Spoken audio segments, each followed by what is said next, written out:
kan yang diobrolin dan yang diminta ini adalah cuman waktunya anak-anak doang, melebarnya jadi kemana-mana. Saya juga sebenarnya shock gitu, karena yang saya cuma mikirnya ini pasti nih akan ada reaksi dari setiap anak yang berbeda kan. Ya Onyo punya jiwa yang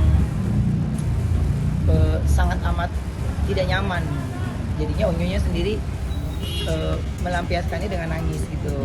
Ini obrolannya beda. Yang penting segala keputusan dan yang lainnya ya Bang Minola selalu memberikan arahan yang terbaik gitu. Dan saya percayalah pasti akan ada pelangi setelah ini gitu.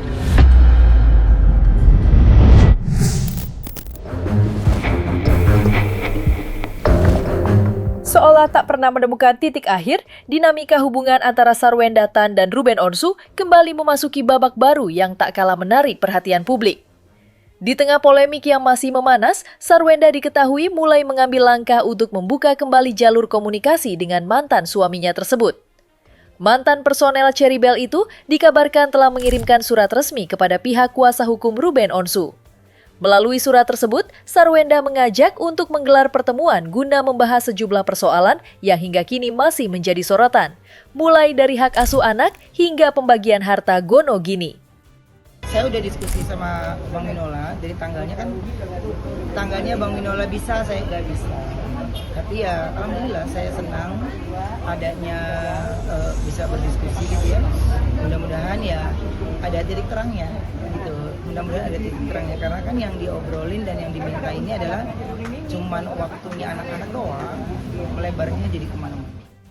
Langkah ini pun dinilai sebagai upaya mencari jalan tengah agar berbagai persoalan yang ada bisa diselesaikan secara baik-baik. Namun harapan untuk menemukan titik temu tampaknya belum berjalan mulus. Pasalnya pihak Ruben justru menanggapi surat tersebut dengan nada yang berbeda. Mewakili kliennya, Minola Sebayang mengaku berasa heran dengan beberapa poin yang diajukan oleh Sarwenda. Menurutnya, terdapat 3 permintaan yang dinilai janggal dan sulit diterima secara logis. Kami sampaikan bahwa beberapa waktu yang lalu kuasa hukumnya S itu kan bertulis surat ke kita untuk meminta pertemuan.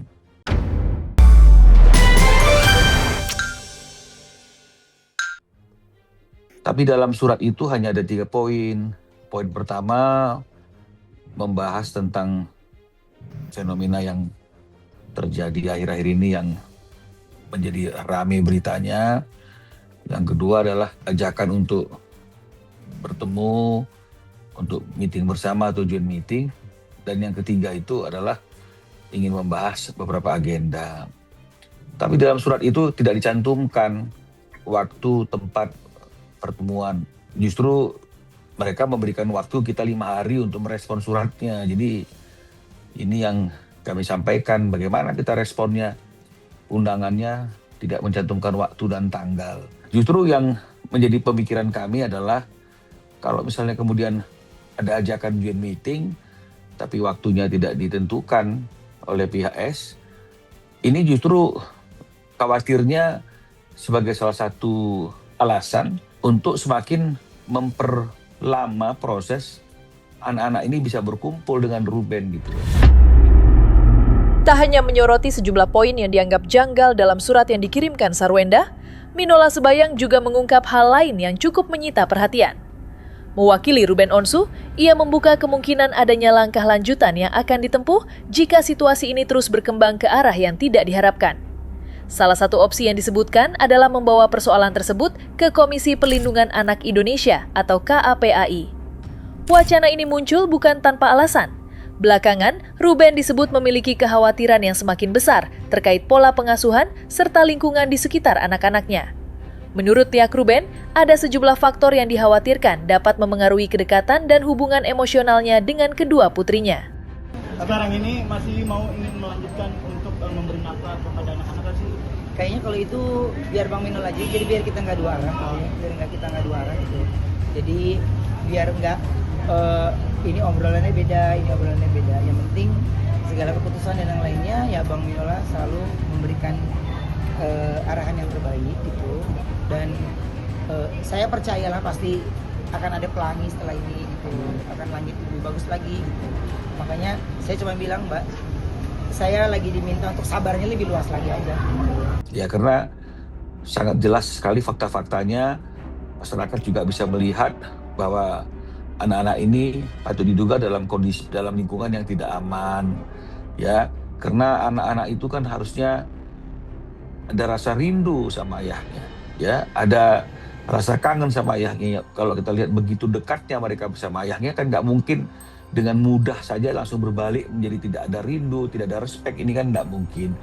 Pasti ada sesuatu di dalam cerita itu. Nah, kalau memang misalnya yang menyebabkannya seperti apa yang disampaikan oleh Onyo, ini kan benar-benar jadi sesuatu yang anak-anak ini sudah tidak pantas dan patut lagi berada dalam lingkungan yang seperti itu. Ceritanya membuat Papa penyertaan pasti kaget dong. Iya, kaget. Pasti kan setiap perubahan itu pasti kita berasa ya.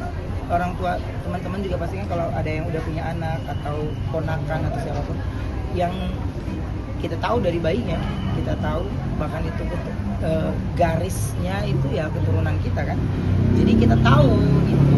Jadi makanya itu yang saya bilang harus ketemu yang dimana ya tidak ada perantara dulu. Tapi ya semua masih sepertinya kalau yang saya lihat saya masih dibutuhkan kesabarannya lagi. Jika sebelumnya perseteruan ini hanya melibatkan kedua belah pihak, kini perhatian publik juga tertuju pada sosok Betren Peto yang ikut angkat bicara. Pria yang akrab disapa Onyo itu memilih untuk tidak lagi diam. Dalam sejumlah pernyataannya, ia mencurahkan berbagai hal yang selama ini dipendam dan memberikan sudut pandang yang berbeda terkait polemik yang tengah berlangsung. Tak sedikit publik yang dibuat terkejut dengan pengakuan Onyo. Pasalnya, ia turut menyinggung adanya persoalan yang berkaitan dengan tudingan kekerasan hingga berbagai tekanan yang menurutnya pernah ia rasakan. Bahkan, Onyo juga mengaku sempat mengalami situasi yang memengaruhi kondisi emosionalnya sebelum akhirnya memutuskan untuk meninggalkan rumah yang selama ini ia tempati bersama Sarwendah dan kedua adiknya. Bun, pernah kalian ingat bagaimana kalian mengasut keluargaku di NTT? Awa yang kalian ucapkan tentang ayah. Sekarang apa berani kalian mengakui? Kejahatan kalian untuk mendoktrin semua yang di sekitar, semua tujuan hidup kalian di sana hanya untuk menghancurkan ayah, tapi ayah tidak melawan. Ayah tidak pernah menampar Onyo. Tante coba jelaskan kenapa tamuar Onyo.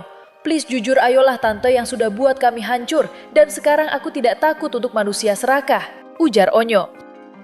Saya juga sebenarnya shock itu. Karena yang saya cuma mikirnya ini pasti nih akan ada reaksi dari setiap anak yang berbeda kan. Ya Onyo punya jiwa yang sangat amat tidak nyaman.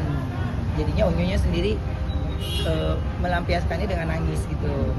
Tapi ya gimana sih kalau kita udah jadi orang tua, masa lo mau ngerengek sama anak kan juga bingung kan gitu. Padahal hati kita juga aduh.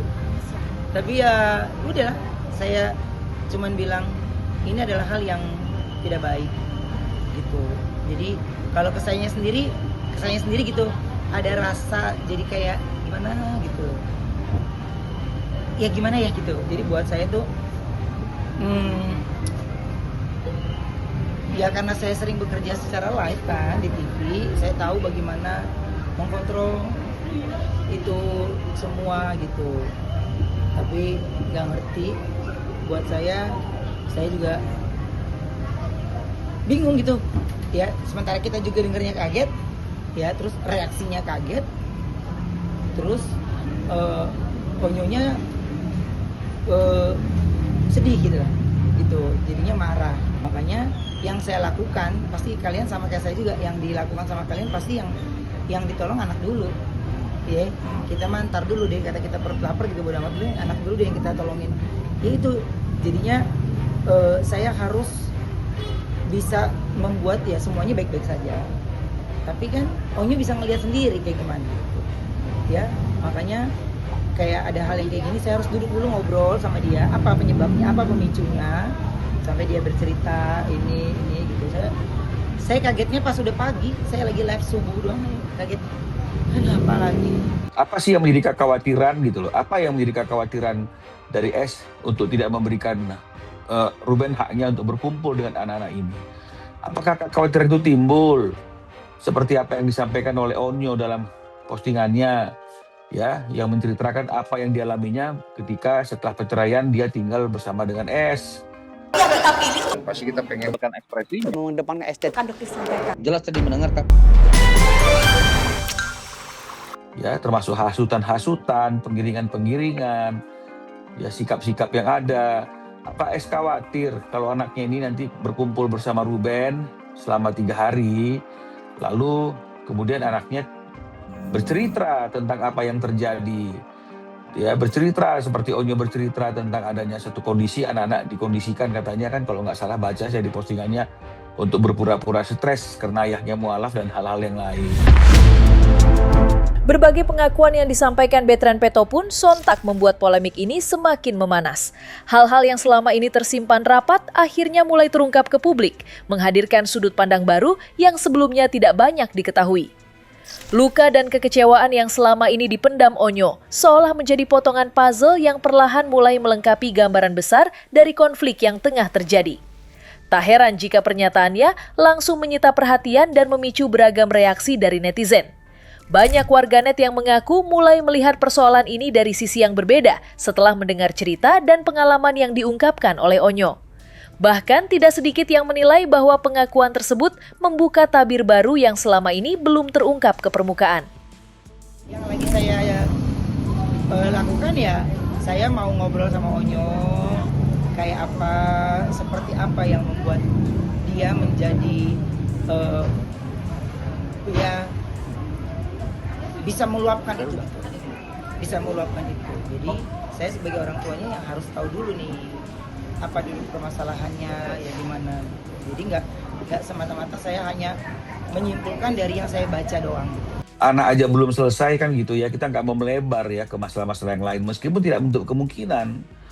Ya, meskipun tidak menutup kemungkinan ya jika Ruben menginginkannya bisa saja ya semua masalah itu dia proses secara hukum ya. Tapi yang paling penting kan perjuangan utamanya kan adalah anak ini.